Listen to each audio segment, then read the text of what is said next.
As we left Dover, we couldn't help wondering what adventures the days ahead would hold.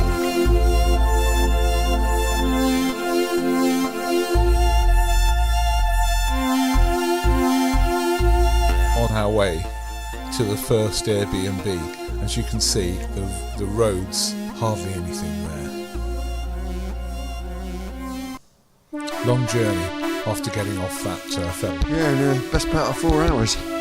Yeah, that was Marguerite. I remember her name. Oh, she right. said Margaret, yeah. We took a long time finding that place. And the next morning, we went to the Bayeux Tapestry Museum.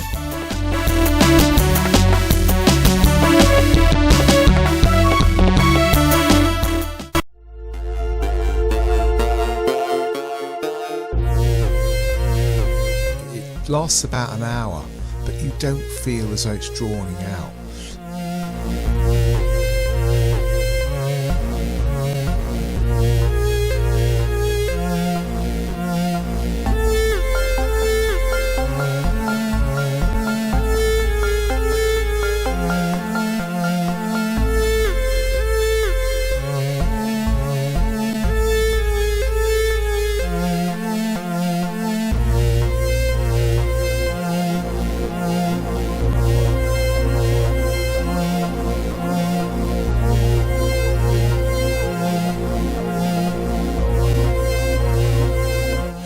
The other thing is the detail. All of these crests and dragons actually mean something. I had to do this. This was an American couple who took this video and who were very knowledgeable. We stopped off so Tim could take that photograph of the viaduct. We get a lot of these old viaducts.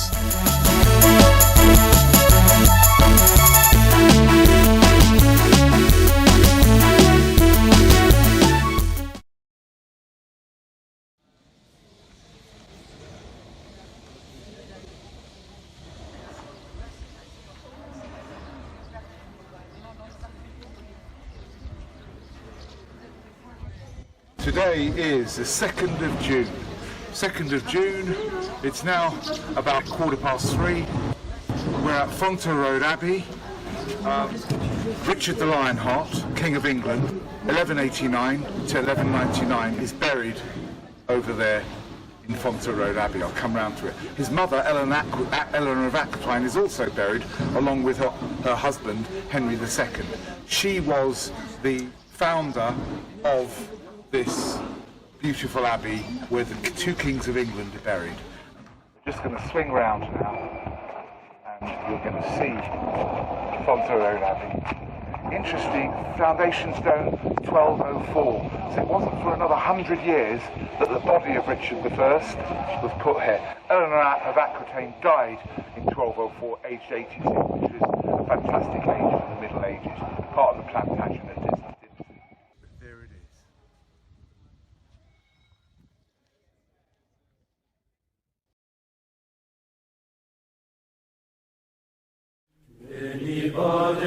Now these windows, didn't they have some coat of arms in or something about the people involved? That's right.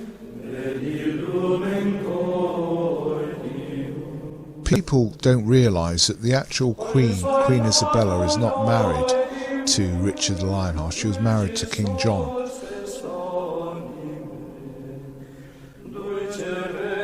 Richard the Lionheart, of course, spent most of his time, 10 years when he was King of England, outside of England.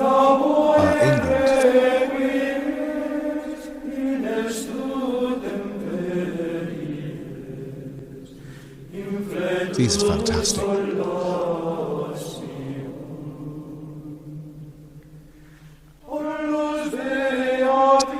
Fantastic. 500 years.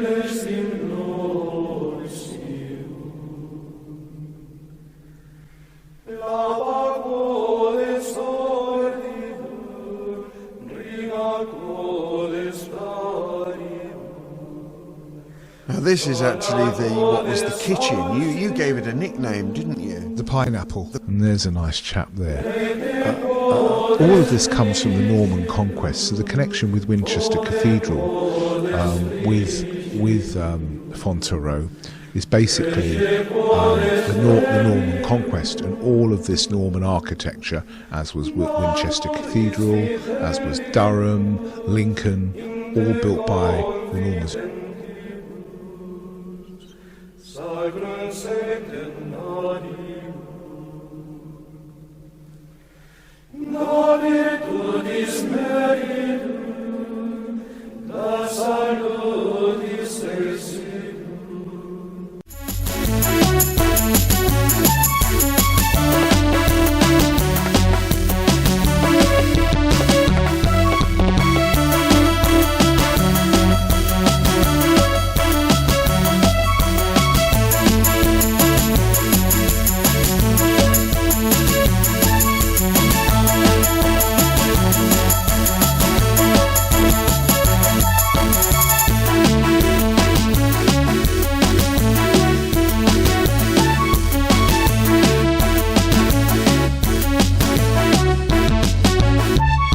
Followed a group of tourists in their coach from about 2 miles away from the others to get to this one.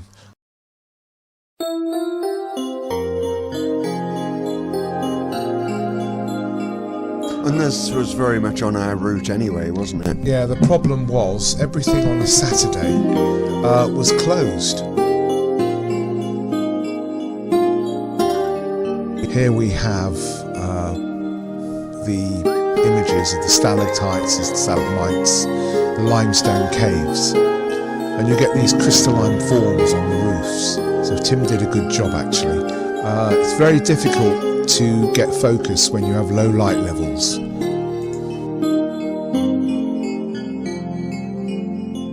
There's a nice photo of Tim that I caught.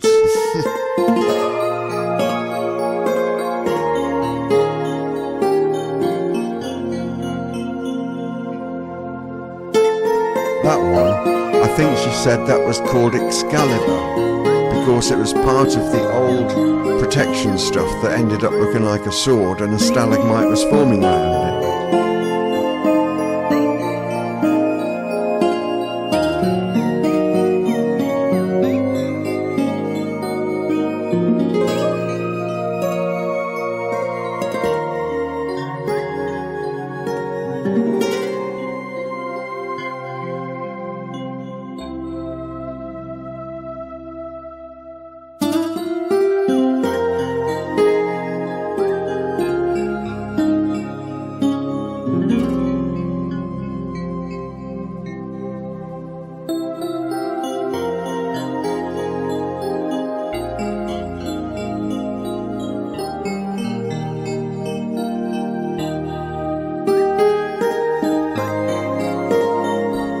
She is a Dutch woman who'd come to live in France, but she spoke excellent English. This slide shows the people that lived here.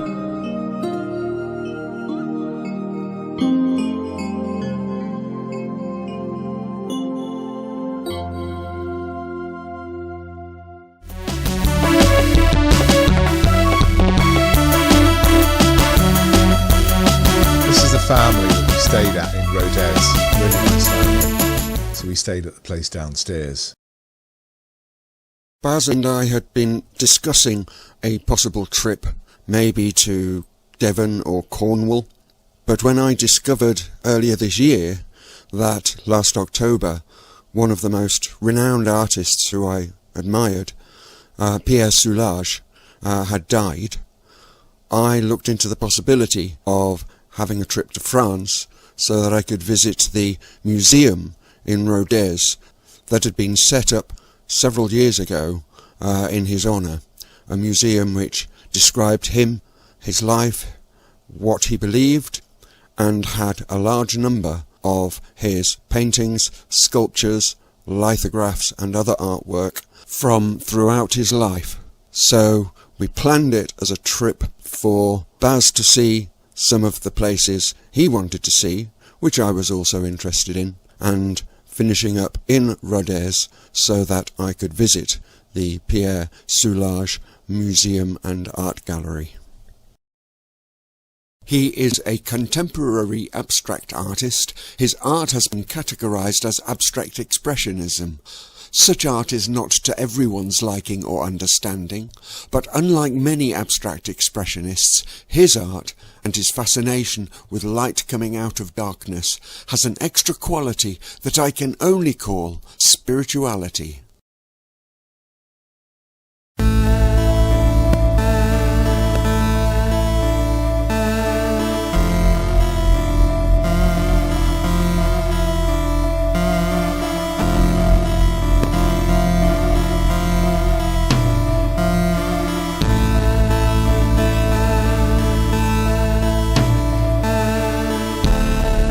What touches me, moves me, and fires my imagination is what's hidden in the concrete nature of things and their truth, rather than the resemblance and imagery they can encompass. I got these quotes from the one book in the bookshop of the museum that had any English in it. We are always being stalked by two things that are equally dangerous: order and disorder.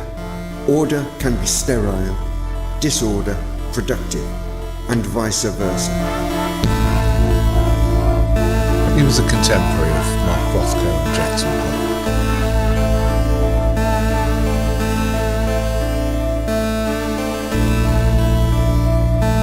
In 2004, Soulages came up with a concept he called outre noir, meaning beyond black or another black. His medium was the light reflected from the deeply textured glossy black paint he used, so that it responds to the light and movement inside. I once came across a quote from the Spanish mystic St. John of the Cross. "I will never sacrifice beauty other than for something of the order of adventure. This is the real secret."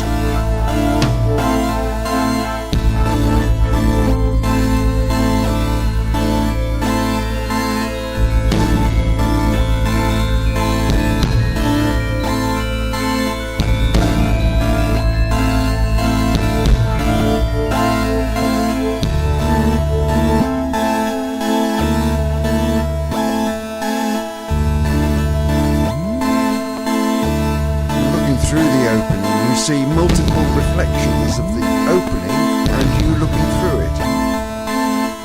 In 1994, Soulages was commissioned to create windows for the Abbey Church at Conques-Marcillac, 104 windows in all. Not far from his birth town of Rodez, it was a place he loved since childhood. His aim was to make windows that would reflect the warmth of the natural stone inside and would respond to the prevailing light. It took hundreds of experiments to perfect a translucent beaded glass that was right.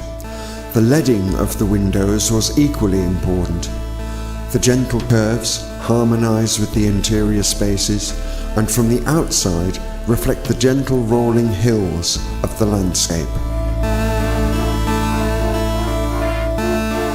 The sacred is there for everyone, including non-believers. If there are those who see an element of the sacred in this work, it's because I was in tune with what had already been there long before me.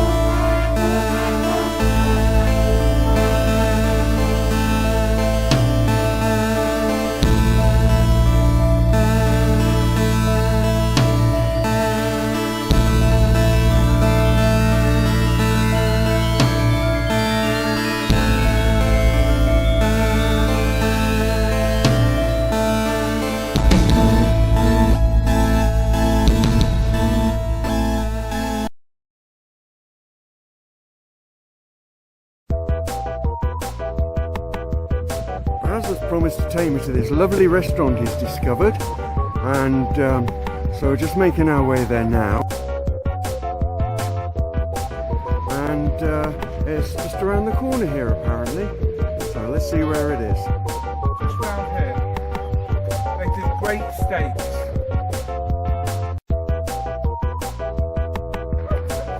Oh look, mate.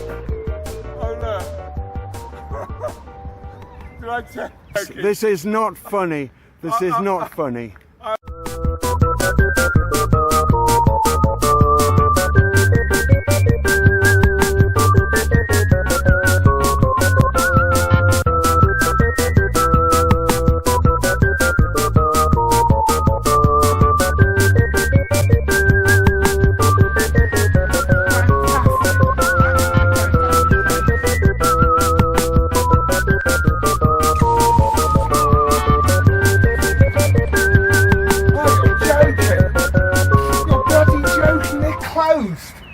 It said 10 o'clock.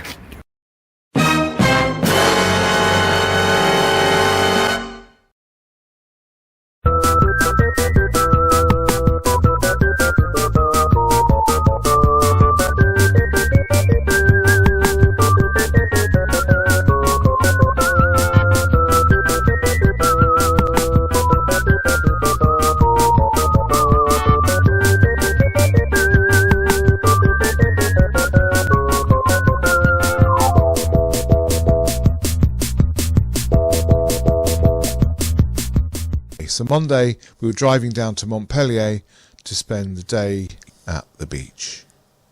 Yeah,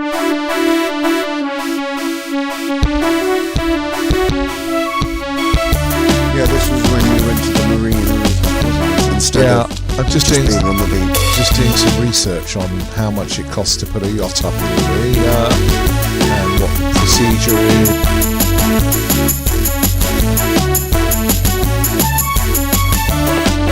This was an incredible bridge. Indeed.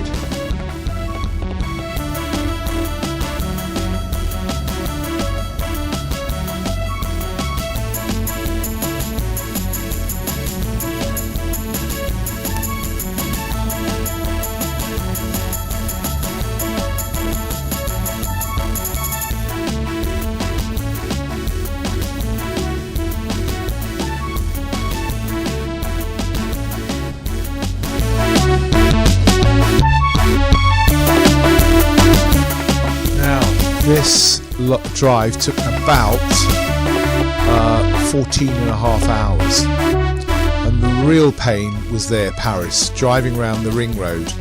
That took a couple of hours. I think it seemed like a couple of hours, probably only about half an hour altogether. It was such a nightmare.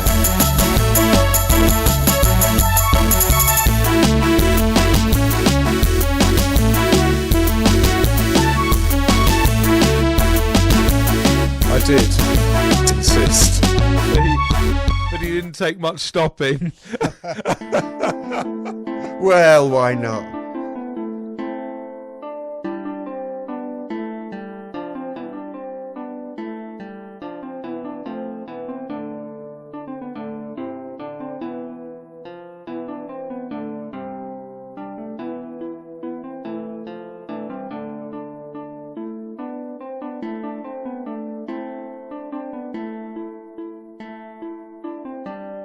Mr. Thadani, is there anything you would like to say about what you're looking at here? This is Notre Dame Cathedral in the centre of Amiens, and you look at this magnificent cathedral and the actual work, and you look at the gargoyles, you look at those stone carvings which were created around 1200 to 1300. The whole of this cathedral probably took about 70 years to complete. You lived and you More died. than that, I would More than think. that, probably several hundred years, probably about 150 to 200 years. Look at the quality of the carving.